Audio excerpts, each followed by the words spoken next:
سامعین، welcome to my channel voice of Mona. ہماری آج کی سٹوری کا نام ہے حاضر دماغی۔ ان کا بڑے گوشت اور بکرے کے گوشت کا کاروبار تھا۔ کئی جگہ پہ ان کی شاپس تھیں، گھر بنگلہ نما تھا، 3-4 گاڑیاں بھی تھیں، اچھے خاصے کھاتے پیتے لوگ تھے۔ مبشر کو سارا علاقہ جانتا تھا، وہ اچھا خاصا امیر شخص تھا، لوگوں کی مدد بھی کرتا۔ گھر آنے کا کوئی ٹائم نہیں تھا، بیوی اور بیٹیاں بہت خوبصورت تھیں۔ مبشر کے 2 بیٹے بڑے تھے، ان کی 4 دکانیں تھیں مختلف جگہوں پہ۔ ایک دن مبشر گھر نہیں آیا، سب پریشان تھے۔ رات کو 3 بجے دروازہ بجا۔ مبشر کے بڑے بیٹے نے سمجھا باپ آیا ہوگا، جلدی سے دروازہ کھول دیا۔ وہ سب جاگ رہے تھے۔ عالیہ نے دیکھ لیا 4-5 مرد گھر میں داخل ہو چکے تھے۔ اس نے لڑکیوں کو اشارہ کیا، وہ بیڈ کے نیچے چھپ گئیں۔ وہ دن دناتے ہوئے اندر آ گئے اور پسٹل سے دھمکانے لگے، جو ہے سب نکال دو۔ عالیہ نے چابیاں پکڑا دیں، انہوں نے سارا گھر خالی کر دیا، سب کچھ لے گئے۔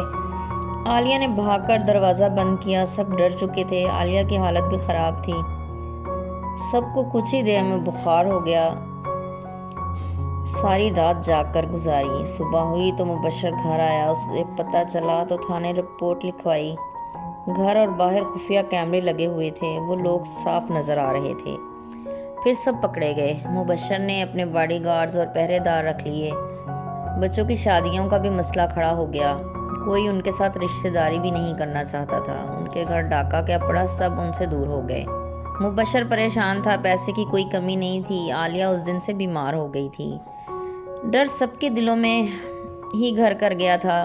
عالیہ نے حاضر دماغی سے اس وقت سب کچھ سنبھال لیا تھا۔ پھر عالیہ کی بہن نے اس کی دونوں بیٹیوں کے رشتے مانگ لیے۔ عالیہ نے بھی جھٹ سے ہاں کر دی، پھر جلدی ہی شادی بھی کر دی۔ اس کا بہنوئی لالچی تھا، انہوں نے پیسہ دیکھ کر رشتہ مانگا۔ عالیہ کو پتہ نہیں تھا، لیکن اس نے اس وقت سوچا نہیں، اب شادی کے بعد ان کی روز ہی کی فرمائشیں، ان سے یہ لوگ تنگ آ گئے۔ پھر عالیہ نے خود ہی اتنا کچھ دے دیا تھا کہ ان کو شرم ہی نہیں آتی تھی۔ سگی بہن تھی کہنے کو، لیکن احساس سے آری۔ عالیہ کو اس سے جھگڑا رہنے لگا۔ لڑکیاں آئے دن آ کے عالیہ کو حالات بتاتی اور بولتی رہتی، ہم ادھر ہی اچھے تھے۔ عالیہ نے سوچا ان کو دینے سے بہتر ہے دونوں کو کوئی کام کروا دوں، کب تلک دیتی رہوں گی۔ شوہر سے بھی اب بے عزت ہوتی، وہ کہتا تمہاری بہن تھی۔ اب عالیہ نے اریبہ اور زیبہ کو بیوٹیشن کا کورس کروا کے اچھی جگہوں پہ سیلون کھول دیے۔ اب دونوں خوش تھیں، 3-4 سال میں وہ سیٹل ہو گئیں۔ ماں کی مدد سے انہوں نے اپنے گھر بھی بنا لیے، سسرال سے نکل آئیں۔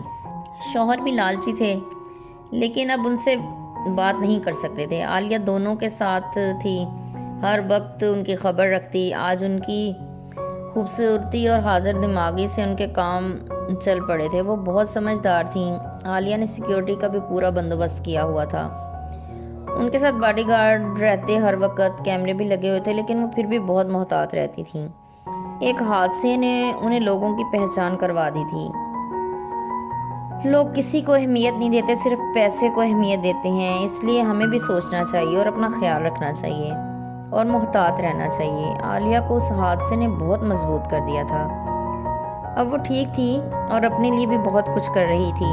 شوہر کے تانوں نے اسے مضبوط کر دیا تھا، وہ لوگوں کو بھی پہچاننے لگی تھی۔ جیتے رہیے، خوش رہیے۔ ملتے ہیں اگلی کہانی کے ساتھ۔